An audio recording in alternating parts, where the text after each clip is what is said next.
안녕하십니까. 요즘 의료가 핫 이슈입니다. 어제부터 모든 전공의들이 단체 행동에 들어갔습니다. 의학 분업 이후 약 20년 만에 의료계에 단체 행동이 일어날 만큼 의료계에서 굉장히 우려하는 목소리가 높은데요. 그 이유로는 의대 정원 확대 및 공공의대 설립, 처약급여와 원격 의료 등 우리나라 의료의 많은 부분을 바꿀 내용이 있기 때문일 것입니다. 저는 성형외과 전공을 택해 수련받고 있고 최근 의료계 이슈들에서는 상대적으로 한 발짝 떨어져 있는 것이 사실입니다. 하지만 내과, 산부인과, 외과, 흉부외과 등 우리에게 꼭 필요하고 장차 제가 병에 걸렸을 때 저를 치료해줄 많은 주변의 의사들이 심한 박탈감에 시달리고 심지어는 그 중요한 과를 포기하기도 하는 것을 보면서 저도 의사가 아닌 국민의 한 사람으로서 목소리를 내고자 이 영상을 찍게 되었습니다. 현재 우리나라의 의료가 부족하다, 개선의 필요성이 있다라고 생각하시는 분들이 많은 것 같습니다. 물론 완벽한 것은 없고 개선이 필요한 부분도 있겠죠. 하지만 우리나라 의료의 개선을 위해서는 이 분야의 가장 전문가들 중 하나인 의사들과의 논의도 꼭 필요하다고 생각합니다. 그럼 의료의 개선점에 대해서 논의하려면 우리가 가진 것에 대해서 알아야겠죠. 그래서 우리나라 의료의 수준에 대해 먼저 통계적으로 살펴보겠습니다. OECD에서 2019년 통계를 2019년 11월에 내놓았는데요. 아시다시피 우리나라의 의료의 질은 객관적으로 세계 최고의 수준입니다.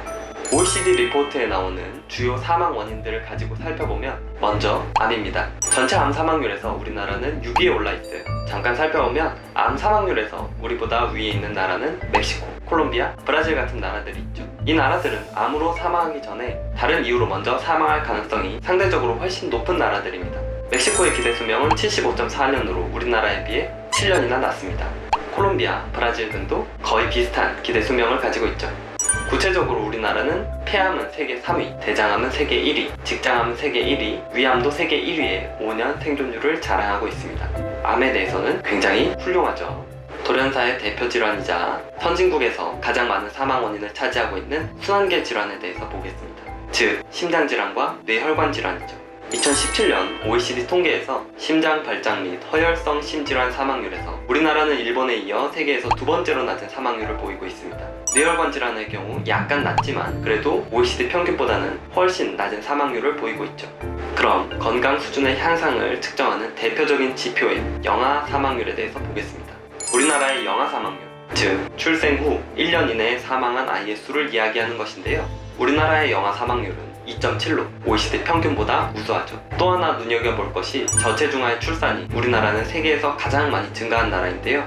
이는 영양 수준이 다른 나라보다 낮아서 그런 것이 아니고 이전이었으면 살리기 어려웠을 아이들을 분만 기술과 의료 기술의 발달로 살려내기 시작하면서 이런 수치를 보이게 된 것이죠. 또한 또 다른 중요한 지표인 우리나라의 모성 사망률, 즉 임신과 관련된 산모 사망 숫자이죠. 모성 사망률은 신생아 10만 명당 11명으로 역시 매우 낮습니다. 참고로 북한의 모성 사망률은 82명으로 우리나라의 약 8배이죠. 마지막으로 의료의 질을 측정하는 중요한 지표인 기대 수명에 대해서 보겠습니다. 우리나라의 경우 82.7년으로 세계에서 6번째 위치에 있습니다. 우리나라는 에투아니아, 터키에 이어 세계에서 기대 수명이 가장 많이 증가한 나라입니다. 참고로 에투아니아와 터키는 아직도 OECD 평균보다 낮은 기대 수명을 가집니다.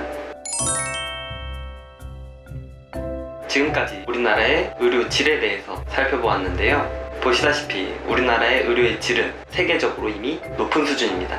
세계의 많은 나라들이 우리나라의 의료진을 부러워하고 있다는 것은 아마 많은 분들이 잘 알고 계실 것 같은데요. 물론 국민들께서 느끼기에 부족한 점은 있을 수 있습니다. 그러나 우리나라 의사의 수를 늘리면 정말 국민들께서 느끼는 의료 서비스의 질이 좋아질까요? 여러분은 정말 의사가 부족하다고 느끼십니까? 우리나라의 의사 수는 1000명당 2.3명으로 OECD 평균이 3.5명에 비해서 적습니다. 하지만 은퇴를 앞둔 55세 이상의 의사 수는 OECD 평균인 34%와 비교했을 때 우리나라는 19%로 거의 세계 최하위죠. 의사 수 증가율은 어떨까요? 우리나라는 세계에서 손꼽는 저출산 국가죠. 2018년 합계 출산율은 0.98명으로 1.75명인 영국, 1.78명인 미국보다도 훨씬 낮습니다. 즉, 인구수는 가파르게 감소할 것이라는 뜻이죠. 반면 의사 수 증가율은 연평균 3.1%로 세계에서도 OECD 평균인 1.13%의 약 3배 가까이 되는 숫자입니다. 즉, 이미 지금도 우리나라는 세계 선진국들의 평균보다도 3배 가까이 빠른 속도로 의사가 증가하고 있다는 뜻입니다. 현재 추세라면 10년 이내에 우리나라는 OECD에서도 가장 많은 의사 수를 가진 나라가 되겠죠. 좋습니다. 우리나라가 지금 의사가 부족한 것은 사실이니까요. 물론 그 통계도 말이 많습니다만 일단 그 통계를 인정하고 우리나라가 의사 수가 부족하다고 가정을 해봅시다.